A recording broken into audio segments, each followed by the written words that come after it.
Where are Israel's agents in Gaza that pick up the phone at 3 a.m.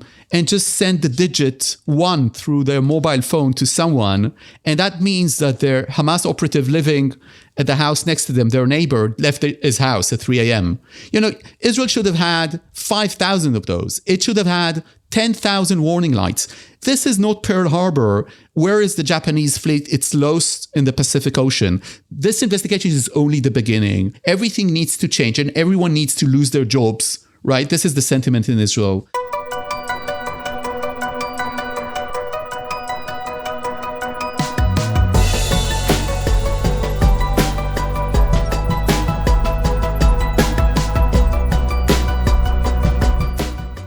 It's 4 o'clock p.m. on Saturday, March 1st here in New York City. It's 11 o'clock p.m. on Saturday, March 1st in Israel as Israelis have come out of Shabbat and are getting ready to transition to a new week. On Thursday of this past week, the Israeli Defense Forces released the findings of its highest level investigation into the military failures, both in the lead up to the Hamas terror attack on October 7th, 2023, and on the day of the assault itself. Now, during this conversation, I'm going to refer to this IDF investigation as the investigation or the IDF investigation. In reality, it was cumulatively 80 different investigations. About 40 of the investigations are of actual battles that occurred, and then the other half are a series of investigations about various issues that contributed to the events of October 7th. So in this conversation, we're just going to refer to it as the investigation to represent the entirety of the 80 investigations. On October 7th, 2023, according to these findings, approximately 5,000 terrorists led by Hamas stormed into southern Israel from the Gaza Strip, launching a brutal and unprecedented massacre which claimed the lives of some 1,200 Israelis, with another 251 people taken hostage, and much of the area in southern Israel devastated. According to the IDF's own investigation, the military struggled to mount an effective response, with bases near the border swiftly overrun and the chain of command severely disrupted amidst the chaos. Now, there has been a lot of press attention, understandably, over the last few days on the B-Bus family, and also in the U.S. and Washington on the Russia-Ukraine war and President Zelensky's visit to Washington. And so this IDF investigation has actually gotten very little attention. But we here at Call Me Back think it deserves more attention. And so to help us unpack these findings, our military and defense analyst for the Haaretz newspaper, Amos Harel, and senior political analyst for Yediot Achronot, Nadav Eyal. Amos, Nadav, welcome back. Thanks for being here. Thank you. Thanks for having us. There's a lot to get into, and I want to start with the events of the night between October 6th and October 7th, and then we'll continue with the tragic events of the day. And finally, I want to look back at the broader failure and the misconception that led to what seems like a willful blindness that ultimately cost the lives of so many Israelis. But I just want to go back in terms of what the report says about the night between October 6th and October 7th. Amos, can you walk us through those events, again, from this military report, from this military investigation? Somewhere between 10 to 11 p.m. on October 6th, Israel began identifying all kinds of signs, intelligence signals, if you'd like, from the Hamas side in Gaza. The most significant of those is the fact that dozens of Hamas terrorists began using, they have Israeli SIM cards on their mobiles. Mostly this is probably meant to be used while there is an attack in order to record and broadcast messages from what was going on later on the Israeli side of the fence. This is a tactic they've used in the past, and the Israeli Shin Bet found a way to identify those cell phones once the SIM cards are inserted.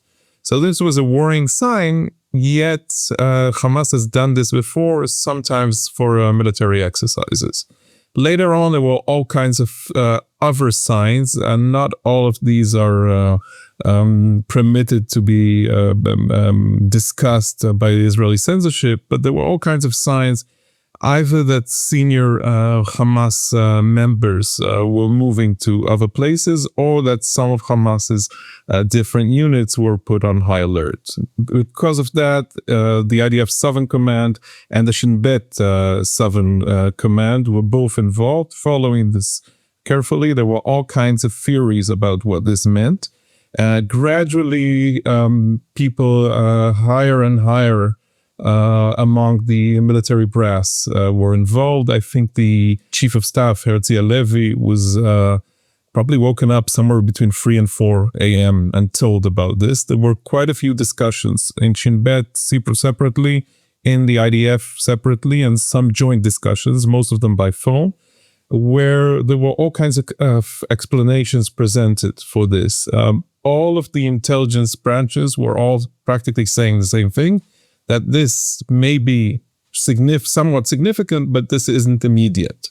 The intelligence uses a specific term for the immediate time frame, and this has not been used this time. So the discussions were mostly about A, what does this mean? And B, what to do about it, of course. But the problem was that both the IDF and Shin Bet wanted to keep the fact that we knew it as a secret from the enemy. The fear was that if this, in fact, was an exercise, and if Hamas figured that our forces were put on high alert, then Hamas would know that we have a method of following the insertion of the SIM cards.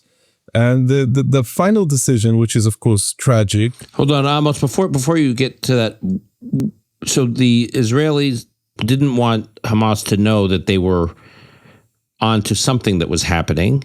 And how did they think that Hamas could learn that Israel knew something was happening? Okay, this is a concept called read and burn. This is how they call it, meaning that if you do something like this and you follow intelligence sources on the other side through your sensors, you do everything you can to hide the system you have been using. Because, for instance, if you put the Golani Brigade units on the border on higher alert and they start moving their jeeps at night in places they're not used to be, the enemy would know that, and then Hamas would figure that it has been discovered. Now, all of this discussion is based upon the assumption that this is in fact an exercise and not a real thing, because if they knew that this was an actual attack, nobody would have cared about those sources being burned, so to speak. Anyway, the decision made by Halevi at around, I think, close to 5 o'clock was let's wait and see. Let's reconvene on 8 Okay, so just speak for our listeners, I just want to make sure people know who we're talking about. So Herzl Halevi, who's the IDF chief of staff at the time, he's notified in the, it sounds like, what time, around 3 or 4 a.m.? Closer to 4. And he makes what decision? After a lot of discussions with both people under him in the IDF, some in the Southern Command, some in the headquarters, and some discussions with Shin Bet. There are all kinds of not very serious steps taken. Some acts of caution, but nothing very serious or out of the ordinary. That's one decision. And the second decision is to wait for more information, which is, again, quite typical, I think, to Israeli thinking. If you want more information, you assume that you have the upper hand on the enemy. You assume that time is on your side. And if you'll wait a little bit longer, then perhaps you can achieve a better decision under the circumstances. Now, nobody involved in those conversations figured that, in fact, within an hour and a half, as you said, more than 5,000 terrorists would be crossing the Gaza border and would be inside Israeli communities and beginning to slaughter civilians by 7 o'clock. So they waited, and they decided to speak again at 8 or 8. I think it was 8:30, if I'm not mistaken, Nadav. This was the decision made. Once 6:29 a.m., the attack began by Hamas launching thousands of rockets within a few hours and then crossing the border. It was like, they call it Tufan al-Aqsa, which in Arabic is the flood of Jerusalem, or the flood of the Temple Mount. And I think the name is quite symbolic. This is exactly what happened. It's like a tsunami that broke through the Gaza dam and moved forward while the IDF forces were not on high alert, and while there was no kind of prior notice given to the forces that something serious is going on. So you have this combination of, on the one hand, total surprise, and we'll get to that later, but is an Israeli misconception, a total misconception about Hamas's plans and intentions. And then you have the forces themselves, not only outnumbered, because we now know that there were only 770 combat soldiers. So this is a ratio of 1-7 or 1-8. 770 in the south. Yeah, along the border, deployed along the Gaza border. If you have 770 well-trained soldiers, and on the other side, you have somewhere between 5,000 and 5,600 Hamas terrorists, and you do the math, it's very, very hard to defend under these circumstances, especially if this is a full-scale surprise, if you have no preparations in advance to fight this attack. And before I bring in Nadav in, I just want to ask you, how much of a factor was that this happened on the day of it was Shabbat and it was a holiday? Okay, and, go ahead. This is tragic, but Israel for years and years somehow assumes that our enemies respect the Shabbat as well. Well, if you go back to the history, this is exactly what happened on Yom Kippur, which was also a Shabbat day, a Saturday. So always the assumption is that you can keep a smaller force there on the weekends and especially on the high holidays. And something that we only realized, even myself, covering that area and those specifics for years and years and years, I never realized that a few years back, the IDF has changed its whole method of sending soldiers on vacation. It's called, it has to do with the days. You used to serve 17 days on the border and go home for a vacation for 4 days.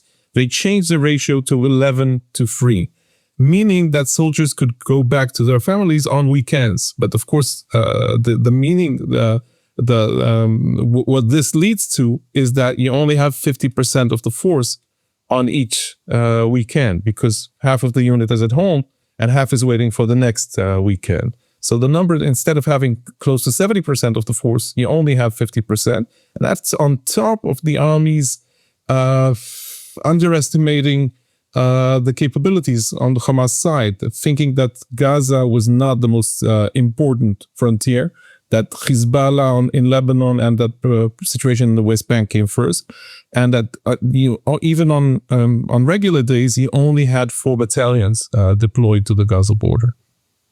Okay, Nadav, first of all, anything to add to that? Yeah, first of all, I need to say that there was some sort of a commotion within the IDF senior ranks during the night. So this was not some sort of a sleepy kind of discussion when, the chief of staff is probably woken, several times a month on average because of security developments. But this time, it was different. For instance, the general responsible for the Southern Command, Yaron Finkelman, decided to cut short his vacation, which was up north, and he headed back to the Southern Command at 3 a.m. or even before 3 a.m.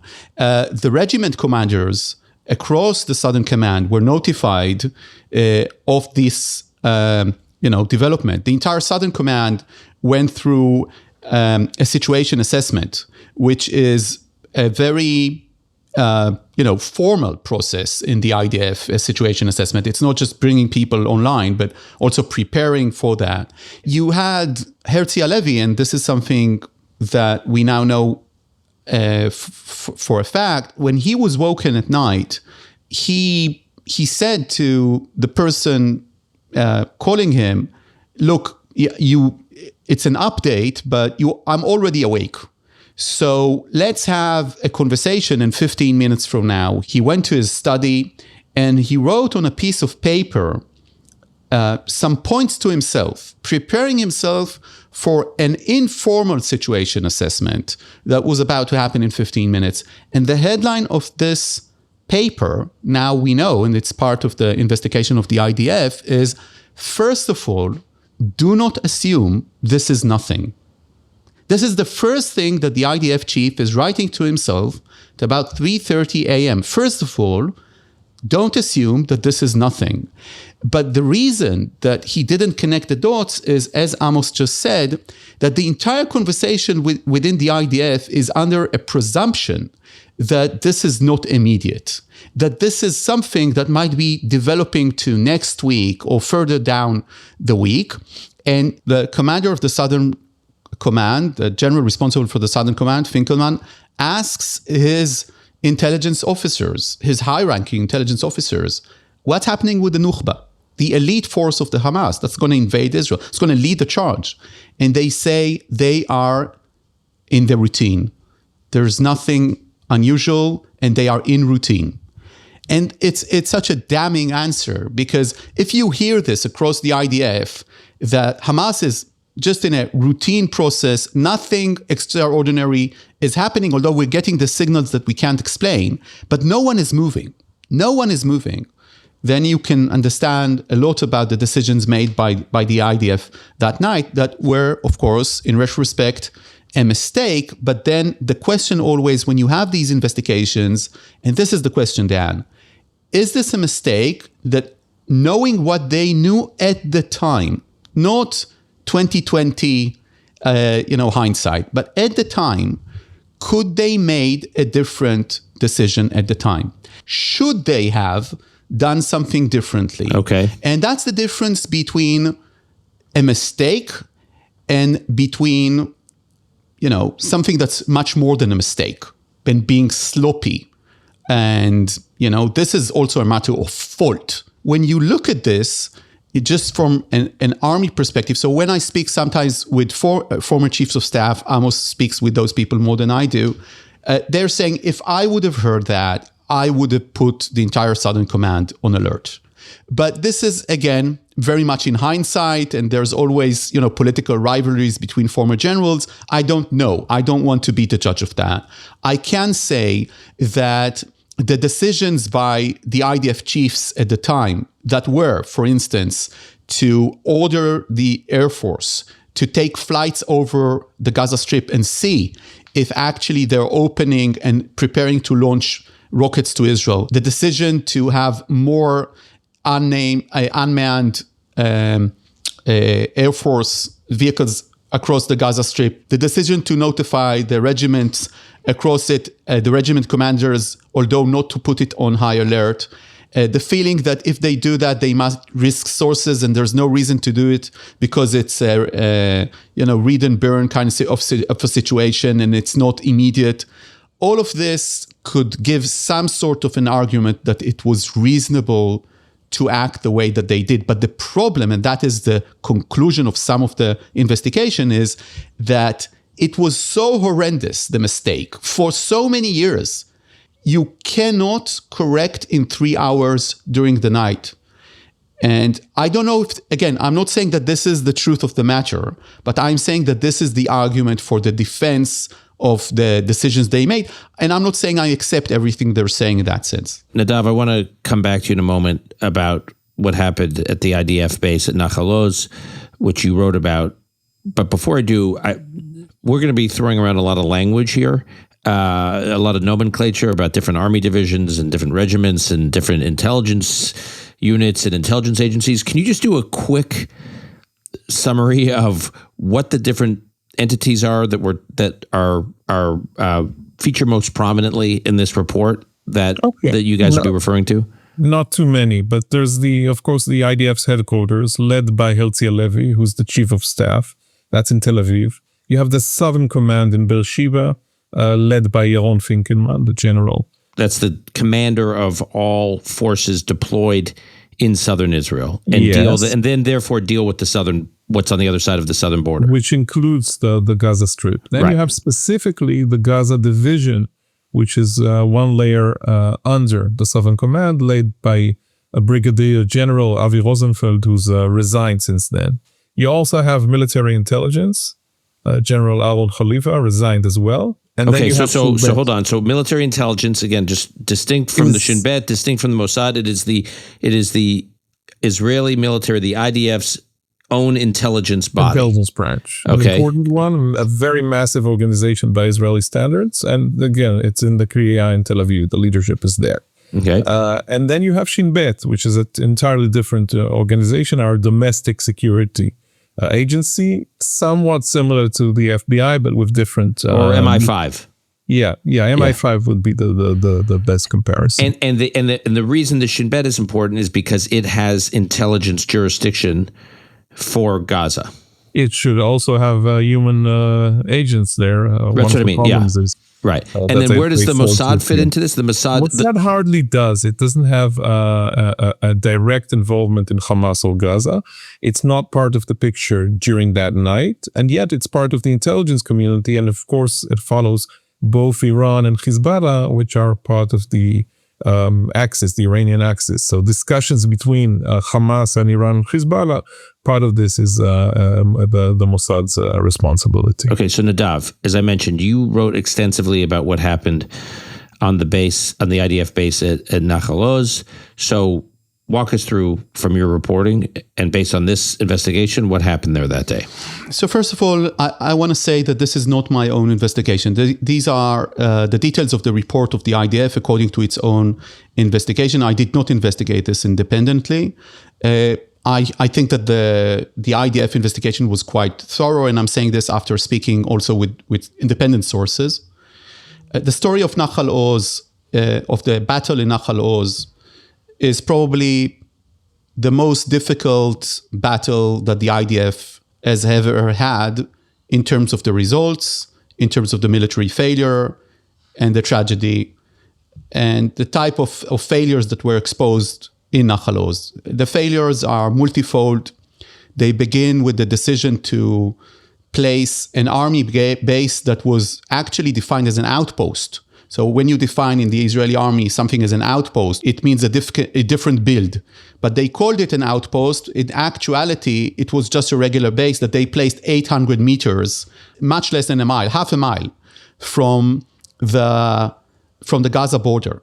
And in actuality, it was the headquarters of one of the battalions, one of the important battalions of Golani, Battalion 13, that was holding the entire section.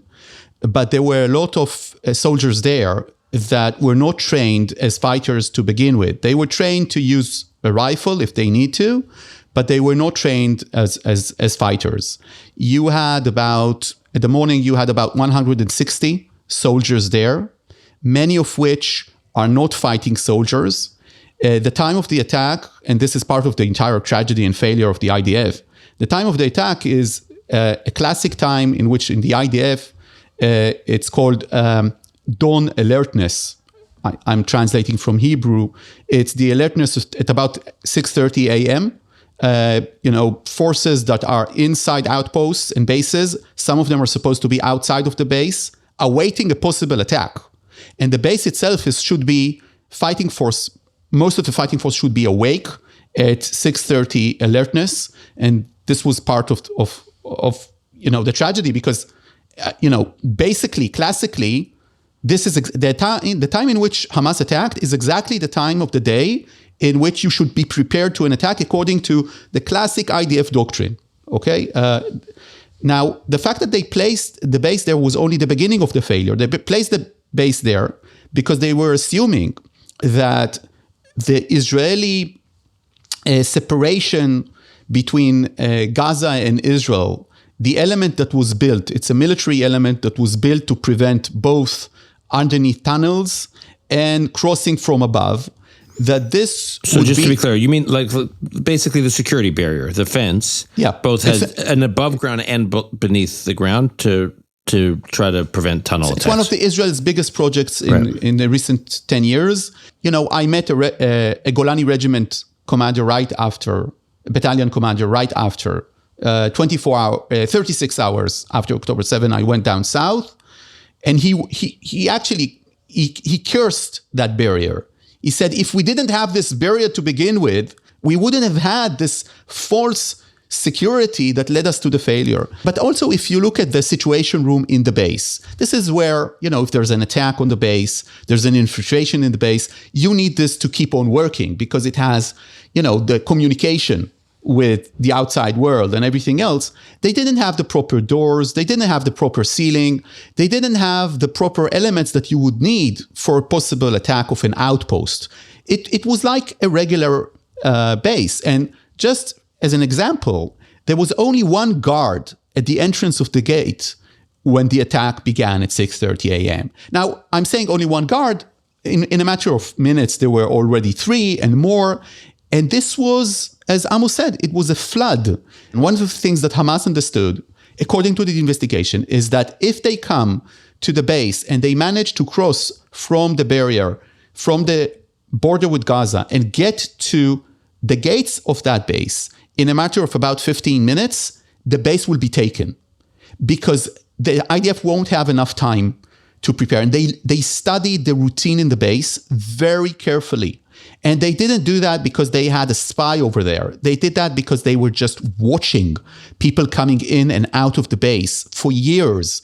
And they learned the IDF routine. And Nadav, just this kind of blew me away, because I've read about the Hamas monitoring of the comings and goings of the base. So they just literally just did it from where? Just stood near the border with their binoculars and just watched? In certain areas, I'm not sure that in this area, but in certain areas on the Gaza border, they built watchtowers. Got it. Okay. And they could. I'm not sure about this base specifically in Nahal-Oz. And then you saw that there was an assault at the base. You have about 160 soldiers there. There is an assault of several waves. The first wave is more than 150 that is crossing, and you see that everything goes wrong almost immediately. The battalion vice commander runs, and engages immediately with the Hamas terrorists. He got shot in the head and severely wounded. And then from that moment, the entire command chain is actually gone. And all forces are operating actually alone. And a lot of these forces are operating in an extreme brave manner, and sometimes doing things that are, just in front, running. I'll give you one example.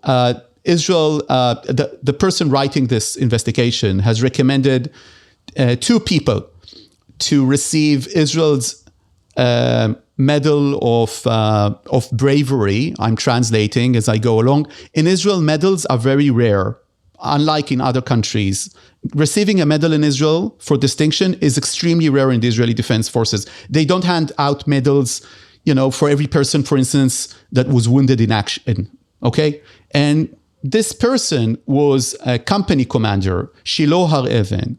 And at a certain point, he was actually caught outside of the base. He became actually the senior commander that was trying to manage this battle against severe odds. And at a certain point, he's left with 6 soldiers, including himself. And because everything is photographed, everything is videoed, and to the extent that the IDF has the pulse meter of the fighters, and it has also the Hamas media that was broadcasting from there. So they looked at everything, and they know that he manages to have a motivation conversation with these soldiers, and he plans the assault on the base, trying to take the base back after it was taken by Hamas. And they charge the base, 6 soldiers. They don't know that at any given moment there are about 100 Hamas terrorists inside. And they're all killed at the gate, basically at the gates of that. And this is just one example. And when we go to the failures, different elements of this battle, but this is just example of, you have the sporters there. And this is the most terrifying, the most terrible story for the Israeli public. This is the place from which the sporters were taken hostage. The 4 women, the 4 young women. No, more actually, than 4. 7, yeah. 7 taken hostage? 7 take 7. 5 return. 5 return. Okay. One of them, Ori Megiddish, was returned in a Shin Bet operation at the beginning of the war. Another one, Noah Marziano, was murdered by Hamas. But the 4 women I'm saying that were returned in this hostage deal, that they're of that group. Yes. Okay. But Hamas terrorists killed, a larger group of the supporters On the day of, yeah. And this, it was terrible scenes in which they are hiding in a shelter, a makeshift shelter, that is usually used, if there is a mortar attack against the base. And Hamas terrorists, and it's all on video, enter that shelter and they throw grenades into that shelter. And there is their officer there, who's one of the officers there, not their officer, sorry, one of the officers there of a different unit, Aden Nimri. And she's fighting the Hamas terrorists, and she's fighting them to the death. They're trying to take her rifle away. And at the meantime, some of the spotters manage to run away to the residence where they sleep. And some of the Hamas terrorists are running after these female spotters. And then an IDF unmanned drone sees what's happening in the base and decides to shoot, although it doesn't really understand, the handler doesn't really understand what is happening, and he shoots ammunition at the Hamas terrorists. And until the finalization of this investigation, he didn't know that because he shot that ammunition, the Hamas terrorists ran away, and some of these spotters managed to survive. But most of the stories are terrible. And the story is that out of about 160 soldiers, 53 were killed by Hamas, and many of them didn't have the opportunity to fight to begin with because they were not fighting soldiers. And the most terrible scene, and I'm trying to sort of shorten this tragedy, was at the Situation Room of the base, because it is there that the spotters are sitting, and really in such an impressive and military professional way, they report the fence has been breached, and they use the code names, and they don't lose their temper, and they're reporting, and they see that the barrier has been breached and the terrorists are making their way, and they report immediately, and they keep their positions knowing, and we know now for a fact, they knew that the terrorists are on the way to them, and they knew what's going to happen to them. And they keep on reporting, sitting in the Situation Room, and then the terrorists come to there. And they are joined by a man called Ibrahim Haruba, who's the senior tracker. He's a sergeant. He's a first sergeant. So he's much older than the other people there, right?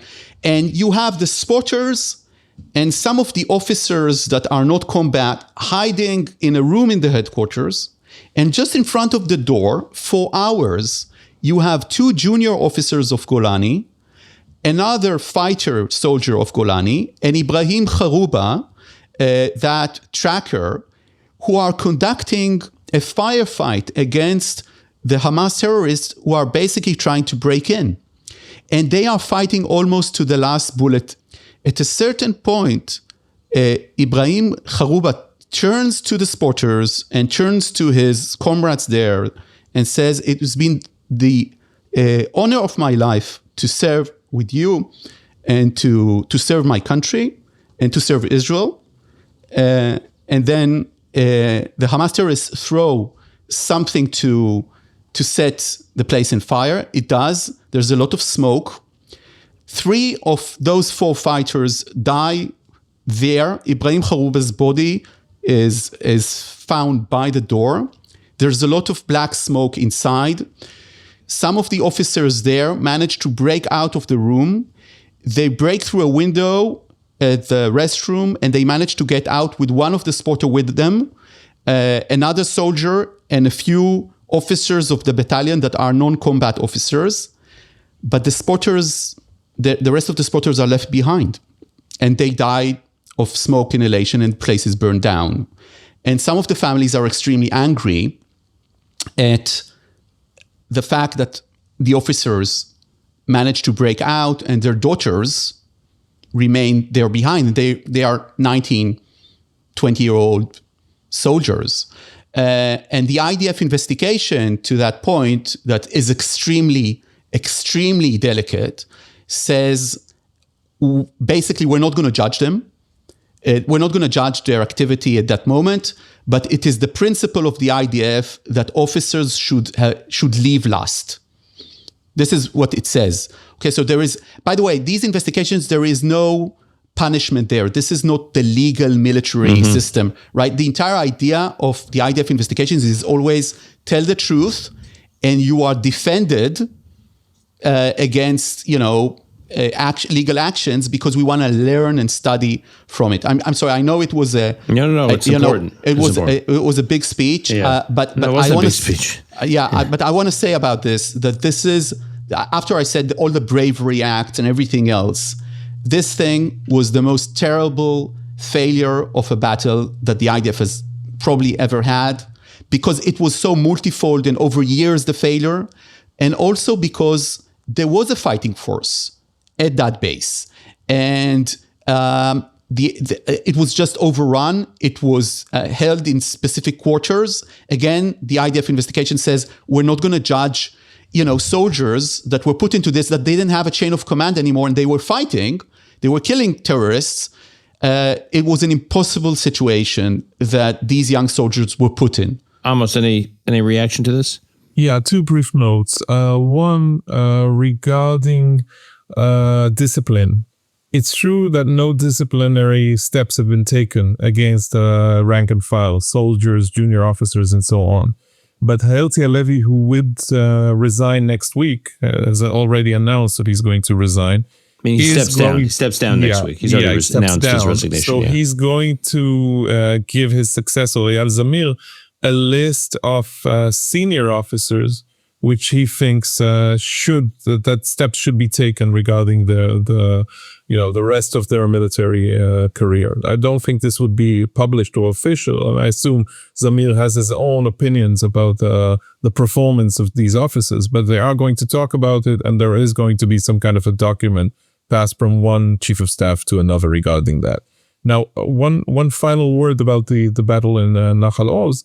I asked one of the senior generals in the IDF what image remains for him from October 7th. And he said one image above all, and this is from Nahal-Oz. He says there was a body there of a Golani fighter with only his underwear and a protective vest. And he said, I can't get over the fact that we didn't give him the dignity of being able to dress. He didn't have 30 or 67 seconds to dress before he started fighting, because we were not alert enough to what was going on the other side.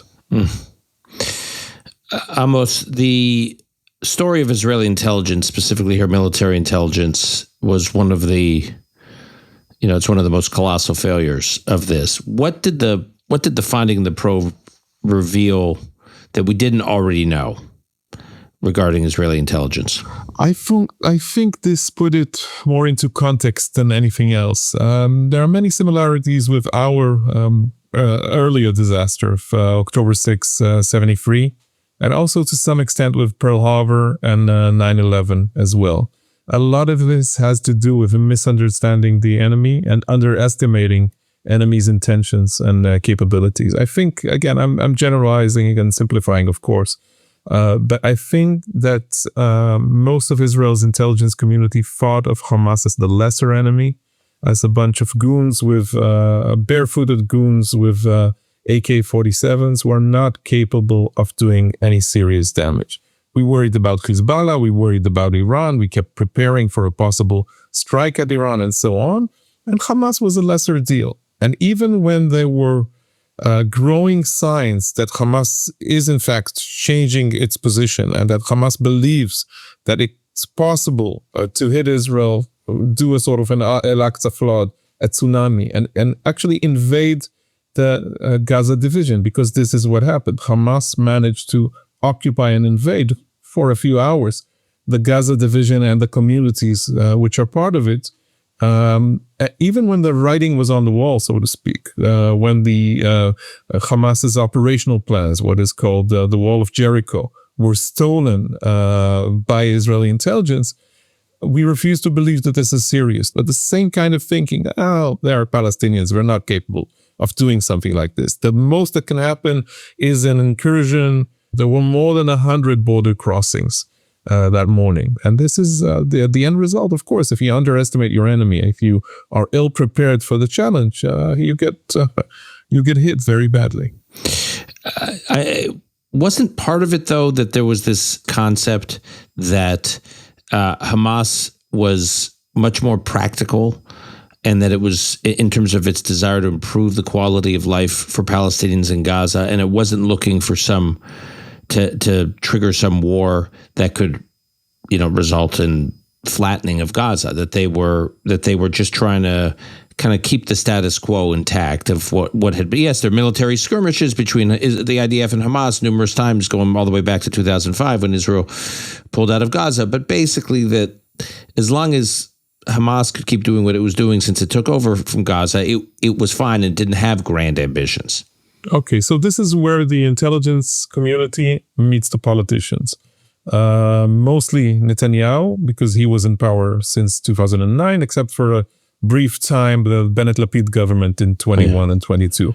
But this was shared.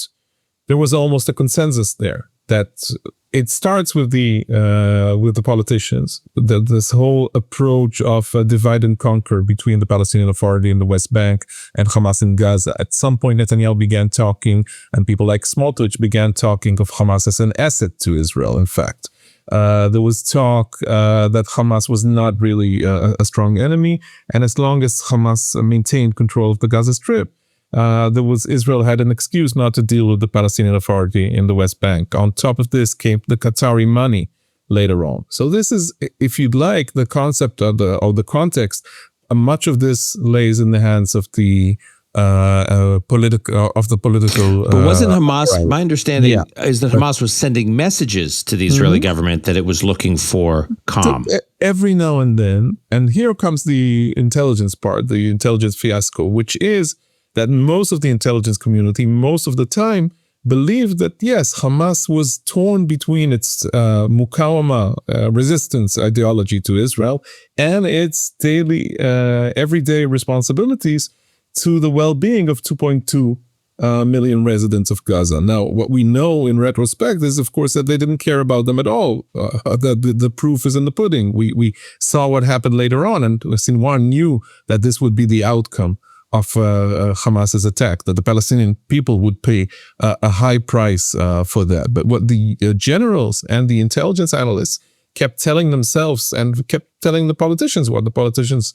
loved to hear, was that, we can contain the challenge. Even when Hamas provoked us, it did so as a sort of a lip service to its hardline ideology. But in the end, they had to pay the bills as well. We supplied some of the payments through the Qataris, and that meant that Hamas would maintain the current situation for a long time because it's more interested, again, in feeding all those hungry mouths in Gaza. And this meant not only the delivery of money, but also later on a decision that began under Netanyahu, but grew to a much more massive project under Bennett, which was to allow Palestinian workers into Israel. Now, most of these workers, I think at the height of this, under Netanyahu, by then it was 18,000 or something like that. There were discussions with Qatar and Hamas of bringing in even more Palestinians. And most of these people worked in the border Gaza envelope communities, in the kibbutzim and in Sderot, places like that. And we presume that some of them also collected information, intelligence for Hamas, which was used later on for these attacks. I want to, maybe it's a question for either one of you. There were three periods that are discussed in the report. The end of the Gaza War of 2014, where based on it sounds like interrogations of Palestinians from Gaza since October 7th, meaning Hamas operatives and combatants that were captured by Israel, interrogations of them, and then plans and other documents that were discovered. It seems that after the Israel-Hamas War of 2014 was a turning point where Hamas decided they were going to do something big at some point. It wasn't clear that it was going to be 9 years later. The second date I'm interested in is 2018, because I remember in 2018, there were these big protests, these what they called protests, where Gazan Palestinians were going up against the border. And there was, so that had some significance here. And then there was May of 21 during the Operation Guardian of the Walls, which was Israel-Hamas kind of short war. I think it was 11 days or something. That was significant. So I want to go through each of these periods. Can you start with 2014? Is that accurate that after the 2014 Israel-Hamas war, that's when Hamas leadership began to think about doing something really big like this? It was that long ago? Yeah, I think so. But it's that what happened was that time it was what was the name of his pillar of defense? I think was the English translation to that operation. It took 51 days, and like many of those operations, it ended in a sort of a miserable draw. Again, with both Netanyahu and the army claiming victory, while Hamas was celebrating its own victory. Now there was an internal discussion among Hamas leaders, and their conclusion from that small war was that they could have been much more ambitious, that had they insisted on element of surprise, had they managed to surprise Israel, and had they used more ambitious plans, they could have gotten further achievements against Israel. Then comes 2017, which is the time Sinwar gets elected as the leader of Hamas in Gaza. Sinwar, of course, is the leader of Hamas during the current war, killed by Israeli forces last October 24. And Sinwar, once he got the keys to power, he became the more prominent leader pushing forward with the idea of going at it against Israel, going full scale against Israel. 2018, there were the border demonstrations at that time. So Palestinians marching right up to the Israeli border, and there was concern that they may try to... Calling that a march of return. There was one day after Trump decided to move the embassy to Jerusalem. It was the day the embassy was moved, where I think close to 60 Palestinian demonstrators were killed by the IDF. But now we know for sure, some of this from documents that were caught during the latest war, that actually Sinwar's plan at that time was to use those demonstrations as a platform for attack inside Israel, sending in elite forces and trying to kidnap Israeli hostages and so on. Then came 21, the Guardian of the Walls. May 21. 9 or 10 days. Ended it again in a sort of a draw. Israel, both Netanyahu and Chief of Staff at that time, Aviv Kochavi, again, very, very sure of themselves. Yes, a marvelous victory for Israel. Hamas learned a lesson. Aaron Haliva, who later on became head of military intelligence, even said publicly that he was not afraid of saying that it would take 5 years of calm before Hamas tries anything again. And of course, what happened was the exact opposite. What we now know is that 21 is the point of change. This is the exact moment after Guardian of the Walls where they realized that they could go for the bigger deal, that they could go for the whole plan of attack, that Israel could be surprised, and that they could even hope for other forces, whether it's Arab Israelis or Palestinians in the West Bank or Palestinians in Lebanon, to join in. So their plan became much more ambitious. By late 21, they came out with the Jericho Walls operation plans. This is, of course, the Israeli name for that. Later on, it was stolen, and this is the time where we should have figured that this was serious. By mid-22, we had the operational plan of attack. We should have known where they were heading, and in retrospect, what we have now, and this is included in the report, there are many quotes of Hamas leaders in internal discussions saying, yes, we now have the capabilities, the Israelis are not ready for this, and we can strike them. Okay, so Nadav, it's that point. So there's in the executive summary of the report, and I'm quoting here, the English translation of the report is, and I'm quoting, the system of Israeli concepts was deeply rooted, and over the years, no systemic and significant effort had been made to dispute it, and no profound discussion was held on what if we're wrong, close quote. So I guess my question is for you, Amos is describing all these things that the Israelis are learning over the years, and they have this theory of what's going on in Gaza. They have this theory about what Hamas's intentions are. We can get into a whole debate about how serious Netanyahu and his political lieutenants were about dividing the PA from Hamas and using them both. But I think it's fair to say even the most cynical politician didn't believe Hamas had the ambitions to do what it did on October 7th when they were making decisions about how to manage Hamas. So, but I guess we should now know the signs were there, and there was no one in the room, metaphorically speaking, to challenge the monolithic conventional thinking. And that to me strikes me as like so antithetical to how Israelis do things, to how Jews do things. It's antithetical to Talmudic debates, that there's not just someone there to challenge even just for the sake of challenging. Look, we've been spending a lot of months on this podcast describing, Dan, the success of the IDF after a very, very difficult beginning to this war. But at the end, when you read the investigation, you are left with a very worrying impression as to the Israeli army and the Israeli intelligence division in the Israeli army. And the reason is exactly as you pointed out, but it's even more severe than that. I'm teaching a course now about strategic surprises. And so I have to reread, for instance, the 9/11 Commission report and the classic books published on Pearl Harbor. And 1973, of course, Uri Bar Yosef is probably the world's most renowned historian as to the 1973 Yom Kippur War surprise. This is definitely worse than anything experienced by Israel, but it's worse than 9/11. It's worse than 9/11 because in 9/11, the White House was notified as to an intent by bin Laden and Al-Qaeda to have a wide-range terrorist attack against the United States in the near future. And it came to the executive branch. And it's much worse than 1973 because of the year up to 1973, the entire IDF was debating whether or not we're going to go to war. And the mistake of the intelligence branch was that it assessed low or very low probability of war. But at the end of the day, it was very much there. And an example I'm bringing, writing this week, is from a letter sent by a lieutenant general in the intelligence division 4 months ago. And he says there, we have not missed an opportunity to mislead the chiefs of staff, the intelligence division, during these years. And he says this is much worse than 1973.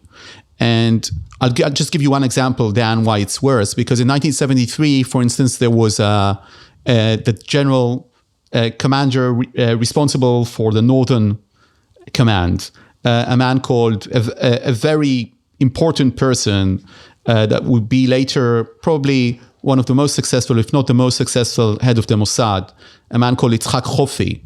And he knew about this general discussion, would there be war, wouldn't be war, there would be war. And he had an intelligence officer, and that intelligence officer of Yitzhak Chofi said, back in 1973, just before the war, he said, you know what, I think that's going to be something. And then the Israeli general said, you know what, I want another regiment.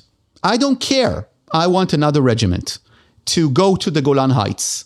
And that regiment is Regiment 7 of the tanks, of the Israeli tanks. This is Avigdor Ka'alani. This is the famous story. These are the people who stopped the Syrian tanks and to an extent, stopped the Syrian invasion. And why was that? Because there was a discussion, because there was enough collection of evidence. Here, everybody's talking about the wall of Jericho and about the spotters' warning I didn't mention before. The same spotters that were taken captive, their warnings in the south.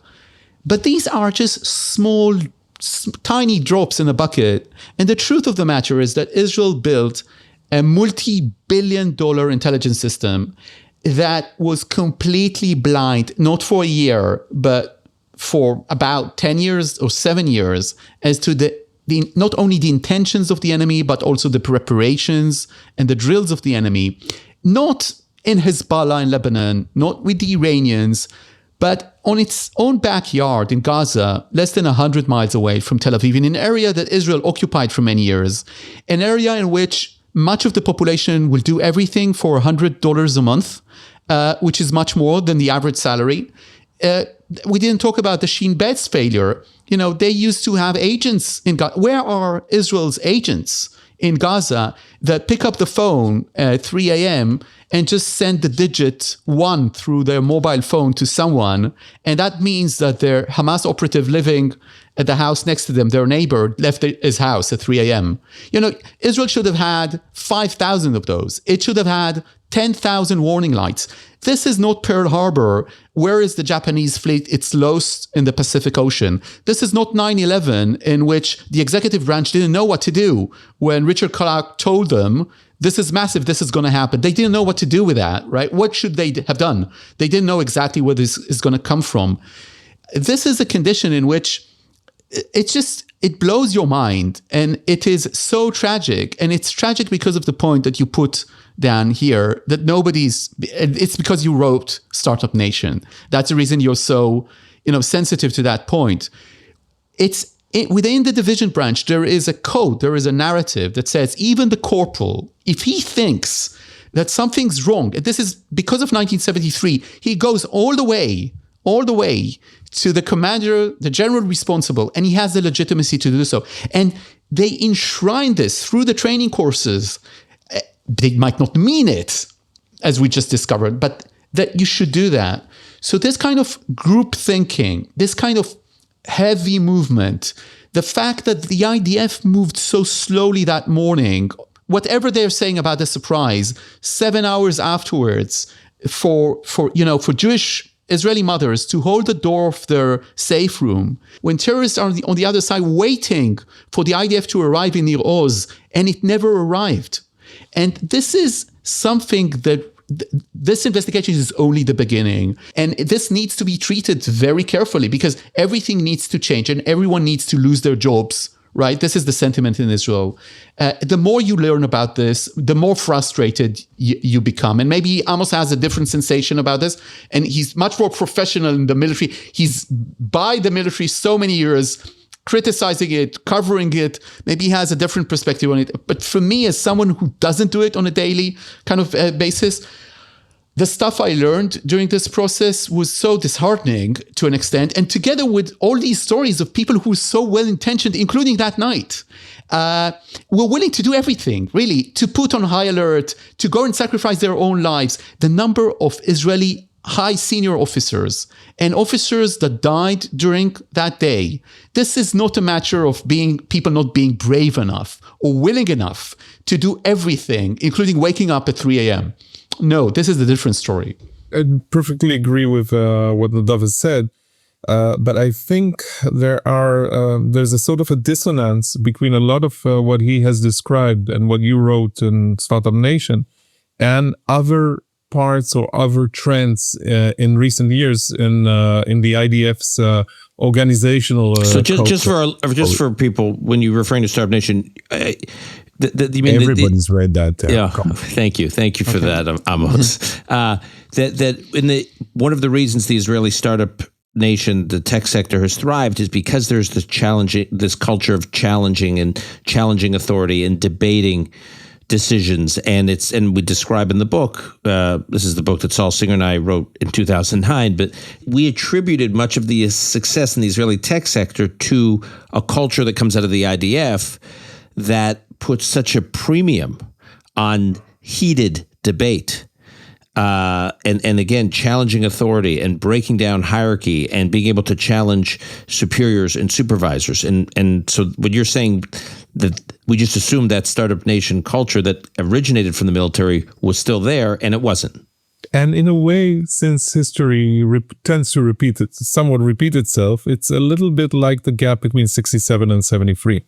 The same kind of thing. We were so thrilled by our military and intelligence successes, stealing the nuclear archives from Iran and bombing every other convoy we wanted to do to hit in Syria, and all those cyber attacks in Iran and other places, that we forgot about our backyard. And part of this has to do, I think, with a culture that has changed, in which it was dangerous for a junior officer to come out publicly against what the top brass was assuming, in which there was a system of gaslighting regarding junior officers. The same kind of treatment the spotters received once they warned about certain movements around the border also happened around desks and in the Tel Aviv headquarters, when junior officers had different opinions of what was going on.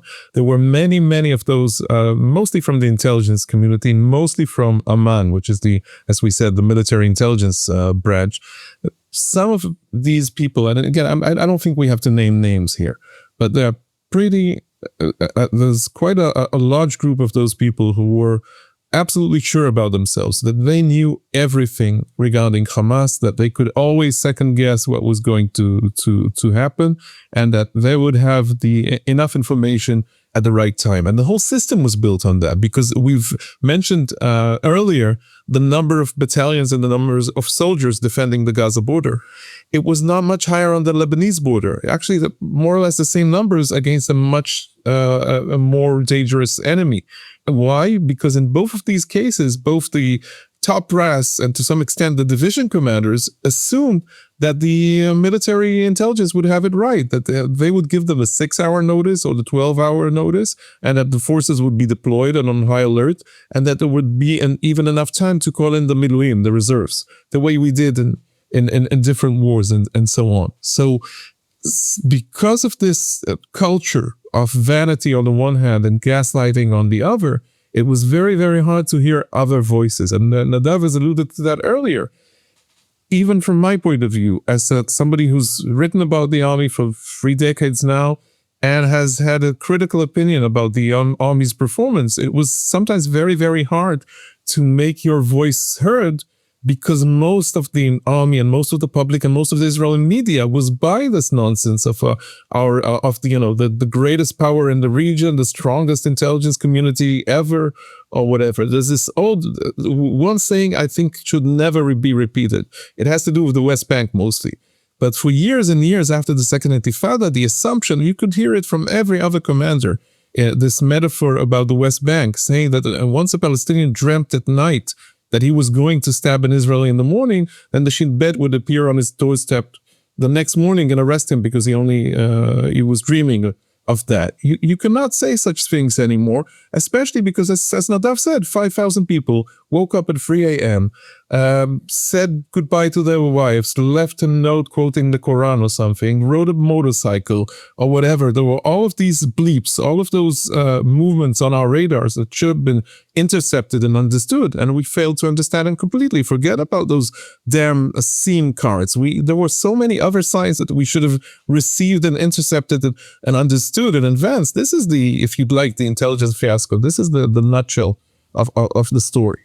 And also I would add to that it has something to do with the Palestinians not perceived as a strategic threat. The entire assumption in terms of resources, is that the Palestinians are not a strategic threat. It's not, the most prestigious thing would be on the desk that deals with Iran.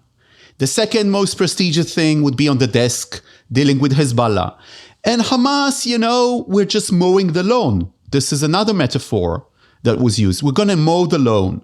And of course, this is the Netanyahu perception. It could be good for us politically that there is a division between the West Bank and the PA and Hamas. And there are many quotes of Smotrich, far-right politicians saying we have a vested interest that Hamas will control Gaza.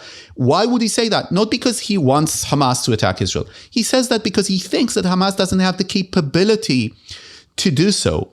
And I think this goes very deep into the Israeli psyche about the conflict. It stems from 1948.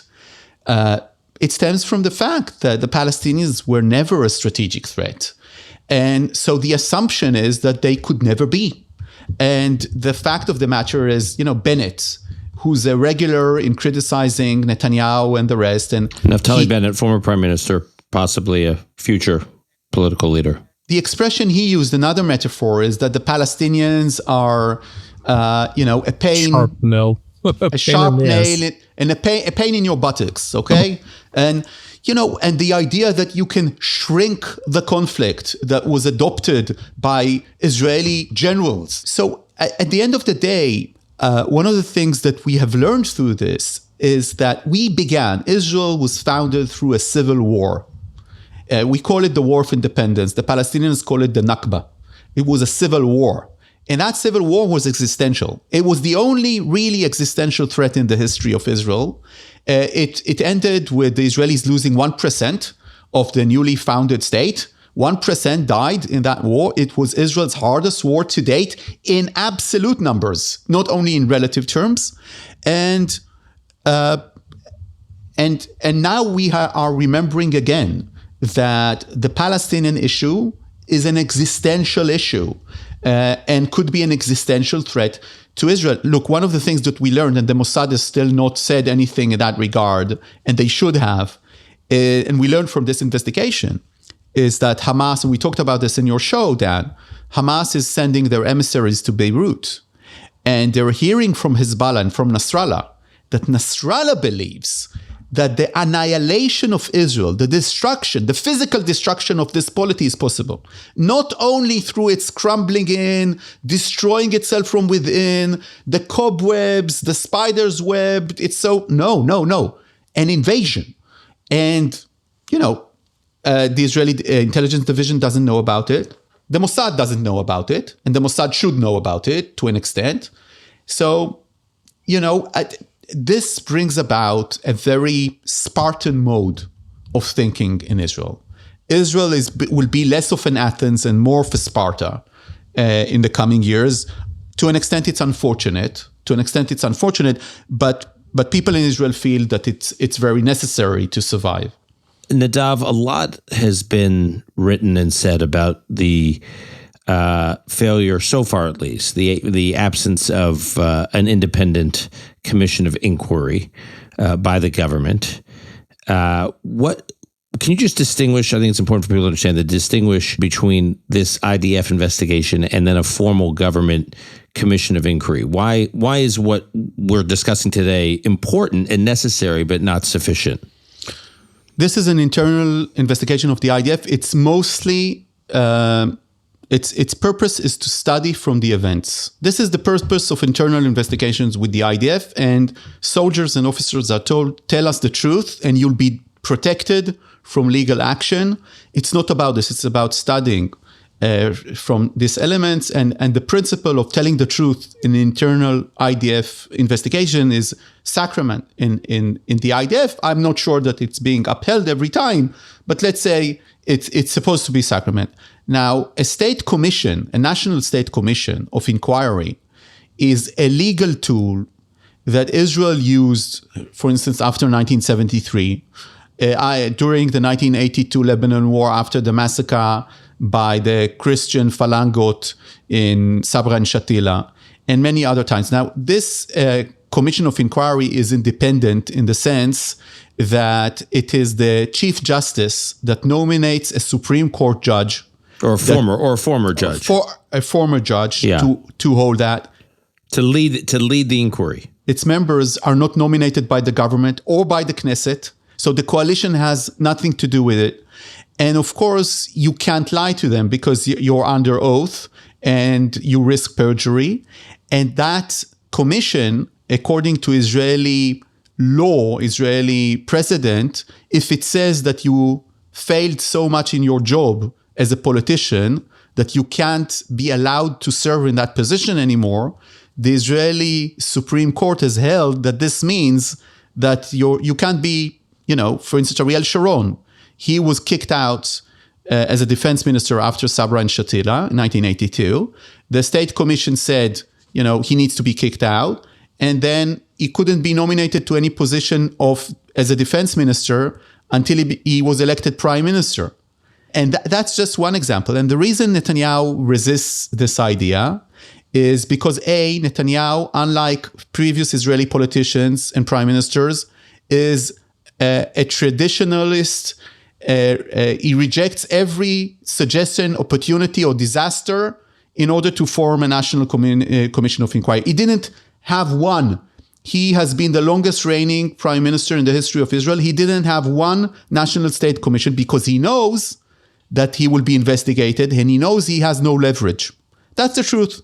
And now he doesn't want to have this because he knows that if they will find that his strategy towards Hamas for years over years, to transfer money from Qatar, to not see them as a threat, to disregard the general warnings, not the exact warnings. He had no specific warnings. I don't want to be unfair, but meaning he was not given any specific warnings. No, he wasn't. But he was given a general warning by the intelligence division that Amos and I spend a lot of the time talking about their failures. One thing they did right. They came to the prime minister. They sent him more than 4 letters, which is highly rare, during the summer, 3 months before the attack, saying Israel's enemies, adversaries, are seeing this as a historic opportunity to attack. And we need to do something about it. And Dan, really, seriously, here's a question that the prime minister will be asked. You received 4 letters warning that the enemies of Israel are preparing, and we don't know the time and place. I published that the head of the Shin Bet, on a phone call, because Netanyahu wouldn't meet him, Dan, before the vote on the judicial overhaul, made a phone call to the prime minister, and he said, and this is a quote, "This is a warning as to war. We will not know the time and place." And he's the head of the Shin Bet. He's not responsible for the Iranians. And the question that Netanyahu will be asked, and this is going to be the most important question. We understand, Mr. Prime Minister, that they didn't warn you that Hamas is planning an attack. We also understand that they didn't wake you up on October 6th in the middle of the night saying, "Hey, what do you think, Mr. Prime Minister, that we should do?" But you were given general warnings, strategic warnings as to the intention to attack Israel. What did you do? Did you hold one discussion with the security chiefs as to these warnings? Did you ask for more information? Did you ask for the Intelligence Bureau to have more reports about these specific warnings? Did you have another phone call with them? After several consecutive, deep, dreadful warnings that also were published in real time by Israeli press, because the IDF was so worried that it probably leaked it to one of my colleagues, to Yossi Yoshua, who's the military correspondent in Yediot.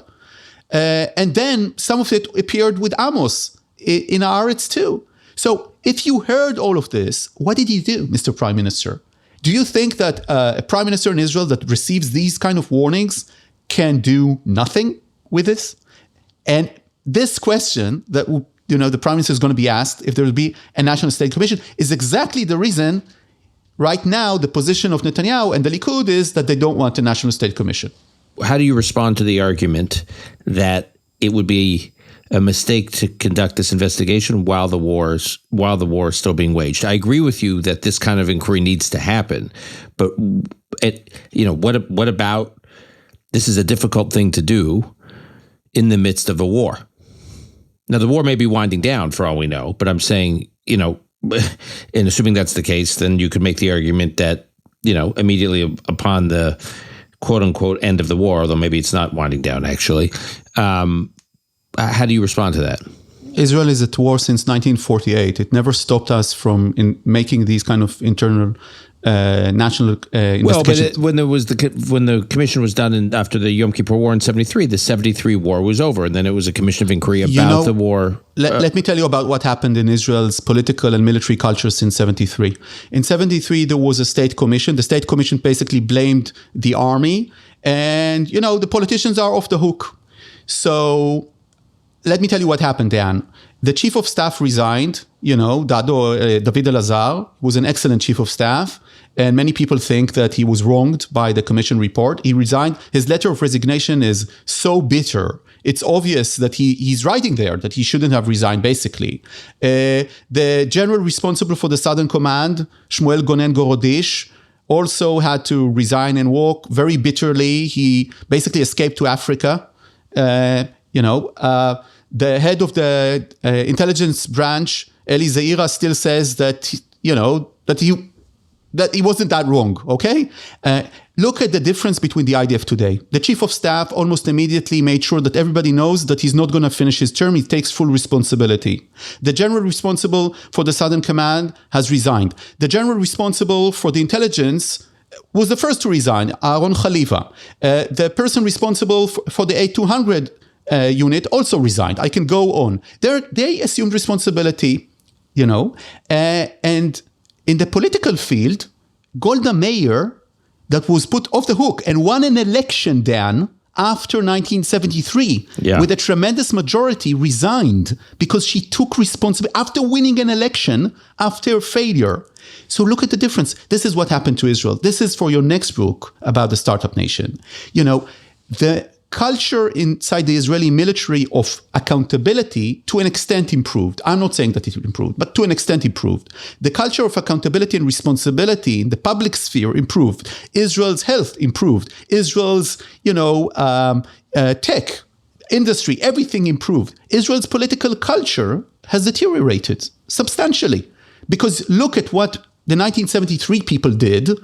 It took a struggle, it took a protest, but after what they did, here you have a political culture in which the prime minister and the ruling party would not even have a national state commission. And this gap needs to be closed. You can't have a startup nation with a political administration that doesn't hold itself accountable as though this is I don't want to say a third world country, but something of the sort, right? You need to have this kind of standard. And I think Israel really improved in that sense in many elements of its culture, including, by the way, inside the army. Not that it was a good, someone can say, yeah, but in 1973, the army did better. And that's right. That's true. Okay. Thank you for staying up late. I appreciate you guys taking the time for this long and meaty conversation, and look forward to having you both back on. Thanks. Good night. Thank you so much. Thank you.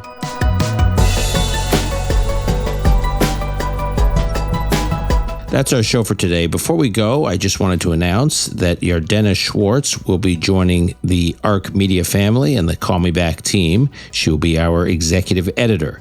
Yardena is an award-winning journalist and an Emmy-nominated producer. She was based in Israel from 2013 to 2023, where she worked with dozens of news organizations, including the New York Times, the Wall Street Journal, and NBC News. Our listeners may recognize Yardena from our December 20th episode about her excellent book called Ghosts of a Holy War, the 1929 massacre in Palestine that ignited the Arab-Israeli conflict, which I highly recommend. Yardena, on behalf of our team, welcome aboard. And finally, if you want to offer comments, suggestions, or sign up for updates or explore past episodes, please visit our website, arcmedia.org. That's arkmedia.org, where you can also find transcripts with hyperlinked resources designed to hopefully deepen your understanding of the topics we cover. Call Me Back is produced and edited by Alon Benatar. Additional editing by Martin Huergo. ARC Media's executive editor is Yardena Schwartz. Research by Gabe Silverstein. Our music was composed by Yuval Semo. Until next time, I'm your host, Dan Senor.